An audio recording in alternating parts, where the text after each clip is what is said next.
beranggotakan Anindya Dewi Maharani, Anissa Gustiara, Anissa Nabila, Falevi Dwi Yaumahadid, Juwinda Septia, Muhammad Riza Patlevi, dan saya sendiri Tasya Uswatun Hasana. Di sini, kami akan menjelaskan materi tentang Business Strategi and SITI, yang menafsirkan tentang strategi bisnis dalam hal permintaan SI dan strategi pasokan TI, di mana dapat membantu mencapai tujuan bisnis di organisasi. Tujuannya meliputi keselarasan SITI dengan bisnis untuk mengidentifikasikan di mana SITI paling banyak berkontribusi dan menetapkan prioritas untuk investasi. Yang kedua, memperoleh keunggulan kompetitif dari kesempatan bisnis yang muncul karena penggunaan SITI. Yang ketiga, membangun keefektifan biaya untuk infrastruktur teknologi yang fleksibel untuk masa yang akan datang. Serta yang keempat, membangun sumber daya dan kompetensi yang layak untuk menjalankan SITI secara sukses di seluruh organisasi. Dua pertanyaan yang muncul dari strategi bisnis dan SITI ini. Yang pertama, where to compete, dan yang kedua, how to gain advantage. Materi selanjutnya akan dijelaskan oleh Anissa Nabila. Kepada Anissa Nabila, saya persilakan.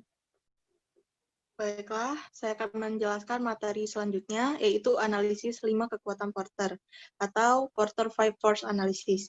Jadi, Porter 5 Force Analysis ini menggunakan 5 kekuatan industri untuk menentukan atau menganalisa intensitas persaingan dalam suatu industri. Dan juga ini dijadikan sebagai alat untuk memahami di mana letak kekuatan perusahaan dalam menghadapi situasi persaingan di dunia bisnis. Berikut ini adalah 5 kekuatan Porter 5 Force Analysis. Yang pertama, ada hambatan bagi pendatang baru. Kekuatan ini menentukan seberapa mudah atau sulit perusahaan atau pendatang baru untuk masuk ke industri tertentu. Jika industri tersebut bisa mendapatkan profit yang tinggi dengan sedikit hambatan, maka pesaing akan segera bermunculan. Jadi, semakin banyak perusahaan saingan atau kompetitor yang bersaing pada market yang sama, maka profit atau laba akan semakin menurun. Sebaliknya, semakin tinggi hambatan masuk bagi pendatang baru, maka posisi perusahaan kita akan bergerak di industri tersebut semakin diuntungkan. Yang kedua, ada daya tawar pemasok. Supplier selaku pemasok bahan baku atau barang yang akan dijual perusahaan memiliki kekuatan tawar-menawar yang berbeda. Kemampuan supplier dalam menentukan syarat atau perjanjian kerjasama dengan perusahaan sangat berpengaruh bagi kekuatan masing-masing pihak. Hal ini dipengaruhi oleh jumlah supplier utama, seberapa unik barang yang diperoleh dari supplier, dan berapa biaya perusahaan untuk beralih ke supplier lain. Jadi, semakin sedikit supplier yang dimiliki perusahaan, semakin besar tingkat ketergantungan perusahaan terhadap supplier yang menjadikan kekuatan supplier untuk menjadi tinggi dan kekuatan perusahaan semakin rendah. Sebaliknya, ketika perusahaan memiliki banyak supplier, perusahaan mempunyai banyak opsi dan pilihan, sehingga menjadikan kekuatan perusahaan lebih kuat dibandingkan dengan supplier. Yang ketiga, ada daya tawar konsumen. Seluruh pemasukan perusahaan adalah berasal dari konsumen yang melakukan pembelian barang dari perusahaan. Kemampuan yang dimiliki konsumen untuk menawar dan mendorong harga produk lebih rendah adalah salah satu dari 5 kekuatan yang mempengaruhi bisnis. Jadi, semakin tinggi daya tawar konsumen dalam menuntut harga yang lebih rendah ataupun kualitas produk yang lebih tinggi, semakin rendah profit atau laba yang akan didapatkan oleh perusahaan produsen. Harga produk yang lebih rendah berarti pendapatan bagi perusahaan juga semakin rendah. Di satu sisi, perusahaan memerlukan biaya yang tinggi dalam menghasilkan produk yang berkualitas tinggi.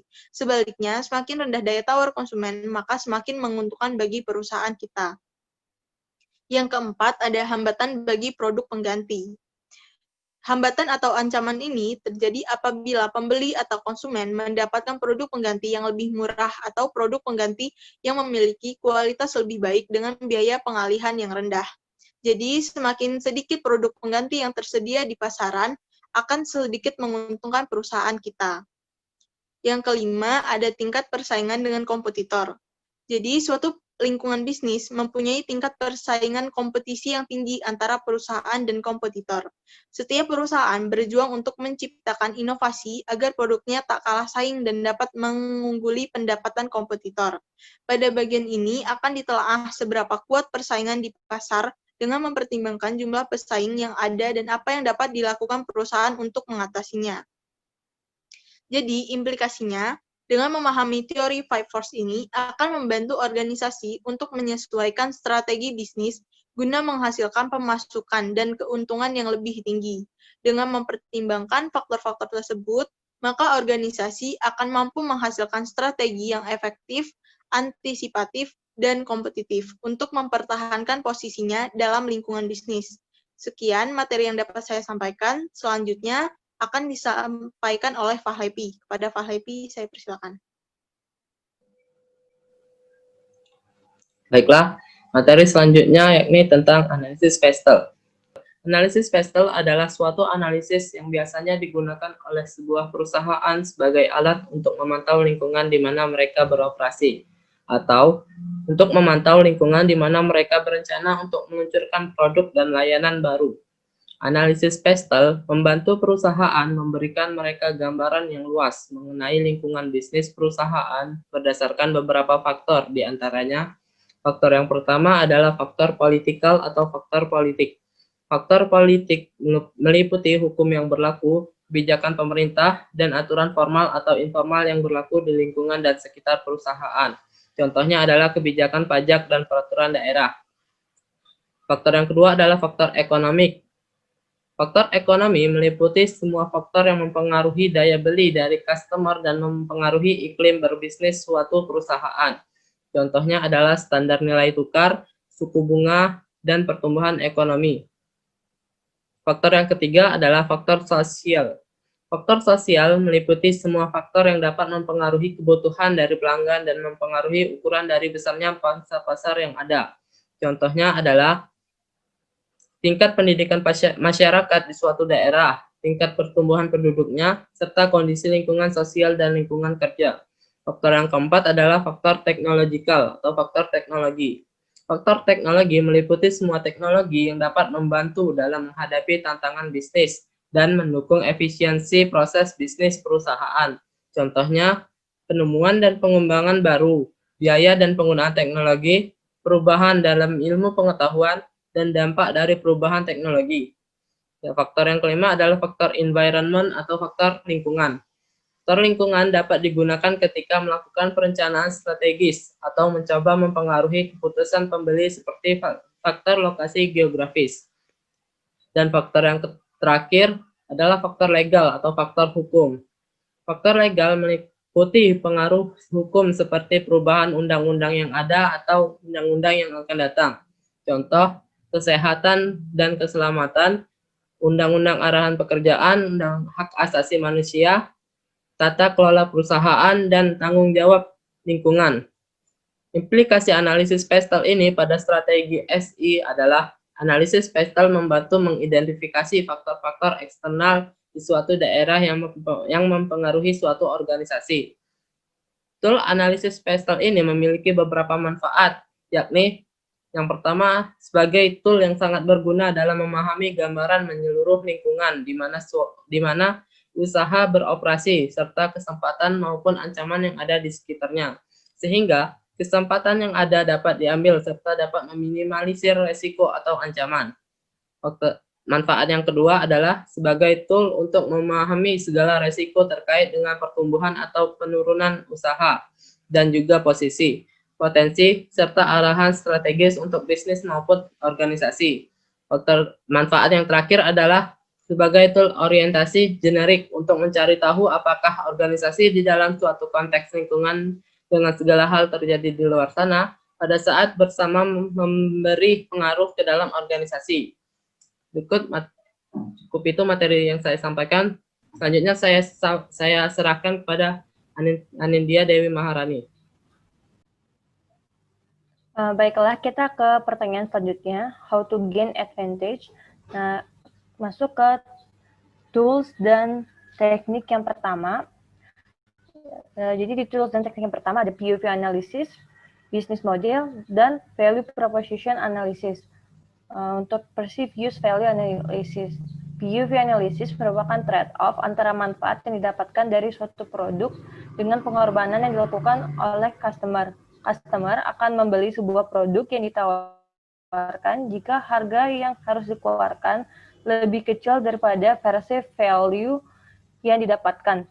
Manfaat yang dipersepsikan merupakan kombinasi dari sejumlah elemen, yaitu atribut fisik, atribut pelayanan, dan dukungan teknik yang diperoleh dalam menggunakan produk.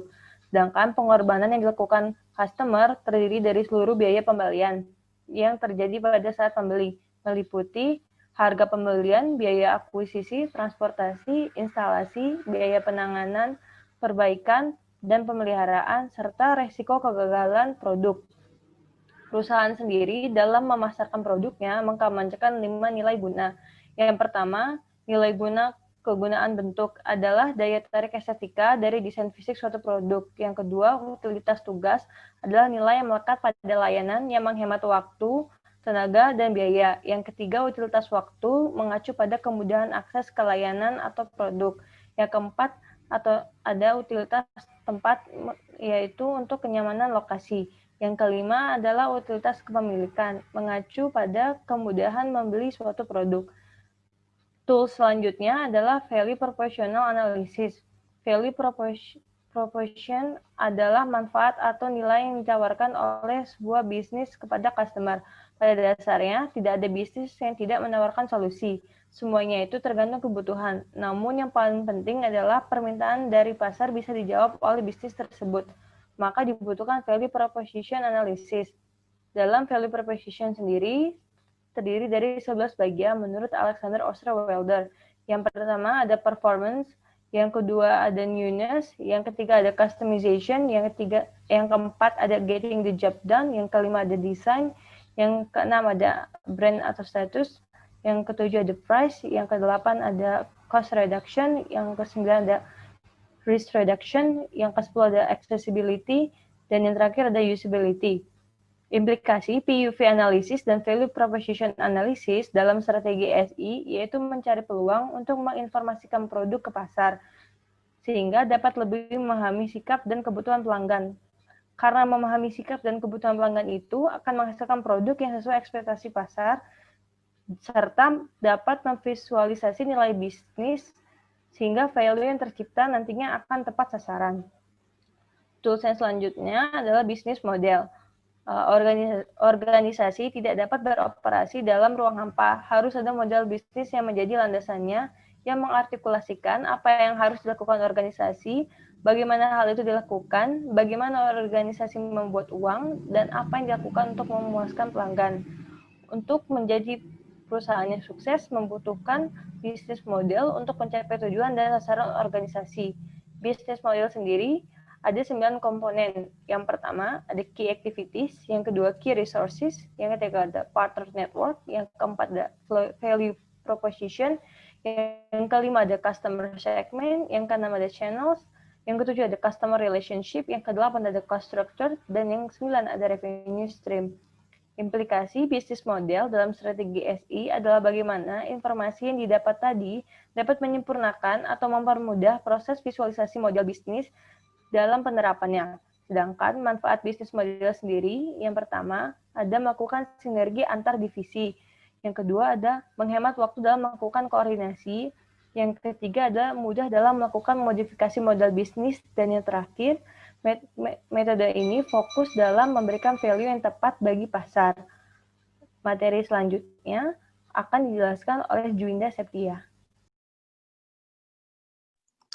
Baiklah, materi selanjutnya itu Customer and Product Portfolio Life Cycle Analysis atau analisis siklus hidup pelanggan dan portofolio produk. Siklus hidup pelanggan adalah serangkaian tahapan yang dilalui pelanggan, mulai dari sebelum menjadi pelanggan hingga menjadi pelanggan yang loyal, yang memberikan value yang tinggi. Dalam sebuah bisnis, terutama yang berhubungan dengan konsumen, mengelola siklus hidup pelanggan sangatlah penting. Karena dalam siklus hidup pelanggan, tidak semua pelanggan bisa melalui semua tahapan hingga menjadi pelanggan yang memiliki loyalitas yang tinggi. Pelanggan dengan lifetime value yang tinggi. Secara umum, ada 5 tahapan dalam siklus hidup pelanggan. Yang pertama, risk atau jangkauan merupakan tahap pertama dalam siklus pelanggan yang merupakan aktivitas bagaimana perusahaan bisa menemukan calon konsumen yang sesuai dengan segmen pasar mereka dan bagaimana perusahaan bisa menjangkau mereka. Yang kedua itu acquisition adalah mengakuisisi atau memperoleh calon pelanggan potensial yang telah mengenal produk atau layanan perusahaan. Yang ketiga itu conversion merupakan tahap yang sangat menentukan, yang merubah calon konsumen menjadi konsumen, yaitu calon konsumen melakukan transaksi pembelian untuk pertama kalinya.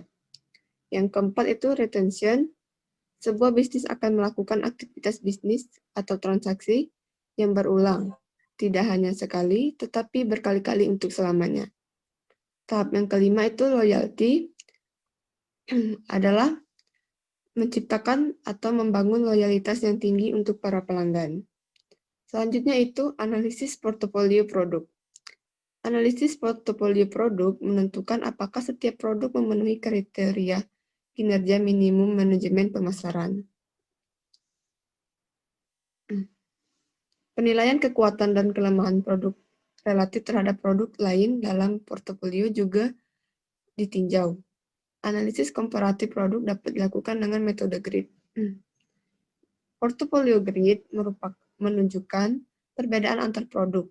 Analisis faktor kinerja yang mungkin termasuk adalah sebagai berikut. Yang pertama, fluktuasi penjualan. Yang kedua, kontribusi keuntungan. Yang ketiga, hambatan untuk masuk. Yang keempat, tingkat pemanfaatan kapasitas. Yang kelima, sifat teknologi.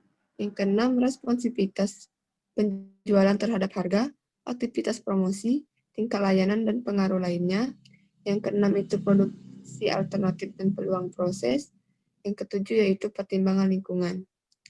Dari beberapa faktor-faktor ini dapat dimasukkan dalam analisis siklus hidup produk.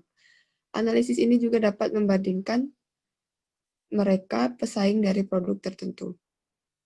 Implikasinya adalah dengan memahami analisis siklus hidup pelanggan dan portofolio produk, dapat membantu mengetahui informasi yang mendukung atau mempengaruhi siklus hidup, serta mengetahui tahapan-tahapan yang akan dilalui dalam menjalankan strategi pemasaran.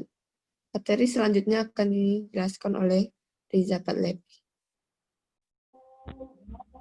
Tools dan teknik dalam mendapatkan kesempatan, salah satunya adalah Industry Value Chain Analysis. Industry Value Chain Analysis adalah sebuah analisis yang memberikan pemeriksaan berbagai tahapan produksi produk, mulai dari pengadaan bahan mentah hingga pembelian akhir.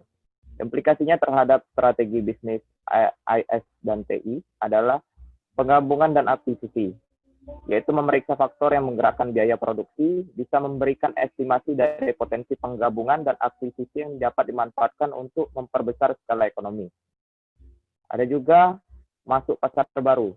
Analisis industri value chain dapat memberikan analisis tentang berbagai faktor yang mempengaruhi keuntungan dari pasar baru seperti peraturan, tingkat konsentrasi pasar, dan batas-batas laba kotor yang ada.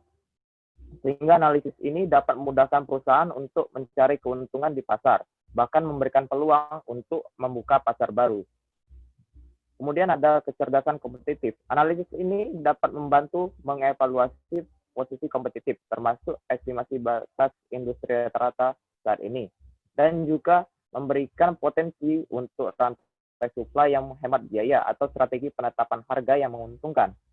Ada juga optimasi kesempatan, yaitu pemanfaatan yang baik mengenai dinamika pasar dari hasil analisis industri value chain dapat mendorong keputusan strategis untuk meningkatkan kesempatan dalam penjualan. Ada tools untuk mencapai suatu kesempatan atau advantage, yaitu internal value chain analysis.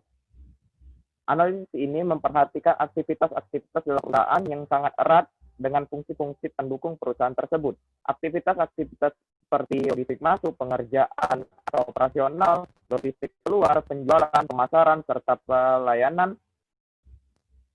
memiliki kaitan erat dengan fungsi-fungsi pendukung yang dimaksud. seperti infrastruktur, pengembangan teknologi, manajemen sumber daya manusia, dan pemerolehan. Implikasinya terhadap strategi bisnis ISTI adalah yaitu aktivitas lini depan akan menjadi kunci dari inisiatif strategi utama, misalnya pengembangan produk baru, masuk pasar, atau membangun kemampuan baru. Yang kedua, fungsi-fungsi pendukung perlu mengembangkan rencana masing-masing tentang bagaimana memberikan kontribusi untuk membangun keunggulan kompetitif perusahaan. Yang ketiga, yaitu aktivitas yang dilakukan oleh fungsi pendukung harus diperhatikan karena beberapa fungsi mungkin tidak memiliki kontribusi dalam keunggulan kompetitif atau hanya bekerja sesuai konteksnya. Sehingga fungsi-fungsi tersebut bisa dialihdayakan ke fungsi lain untuk membantu aktivitas lain. Sekian penjelasan dari saya mengenai industri value chain dan internal value chain.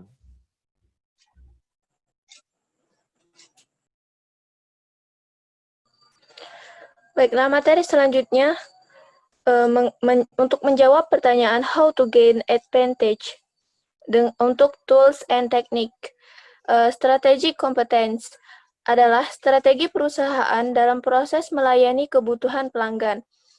Terdiri atas 3 strategi, yaitu 1. Operational excellence, 2. Customer intimacy, 3. Product leadership. Untuk operational excellence atau keunggulan operasional berfungsi untuk membangun proses bisnis yang super efisien sehingga perusahaan mampu menekan ongkos produksi dan akan mampu menjual produknya dengan harga yang lebih kompetitif. Misalnya perusahaan Dell. Perusahaan yang memproduksi komputer asal Texas ini dalam proses bisnisnya sangat efisien dan mampu menciptakan produk-produk desktop dengan harga yang lebih kompetitif. Yang kedua ada customer intimacy atau kedekatan atau keakraban dengan pelanggan. Berfungsi untuk membangun hubungan yang dekat atau akrab dengan para pelanggannya, sehingga akan tercipta relasi yang langgeng. Perusahaan perhotelan dan penerbangan yang melakukan strategi ini demi membangun loyalitas para pelanggannya. Perusahaan yang menggunakan strategi ini mempertahankan proses bisnis dengan menunjukkan pemahaman luar biasa pada kebutuhan dan harapan pelanggan melebihi rata-rata kompetitor. Misalnya, Harley Davidson terkenal memiliki hubungan yang dekat luar biasa dengan para pelanggannya. Yang ketiga ada product leadership atau keunggulan produk.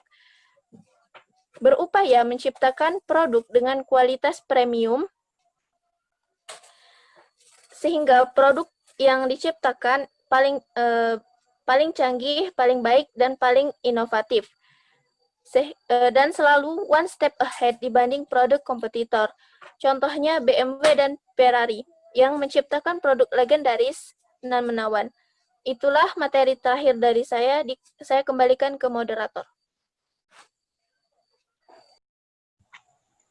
Baiklah, sekian presentasi dari kami tentang Bisnis Strategi dan SITI. Mohon maaf jika masih banyak salah kata dalam penyampaian materi dari kami. Saya akhiri. Wabillahi taufiq wal hidayah. Wassalamualaikum warahmatullahi wabarakatuh.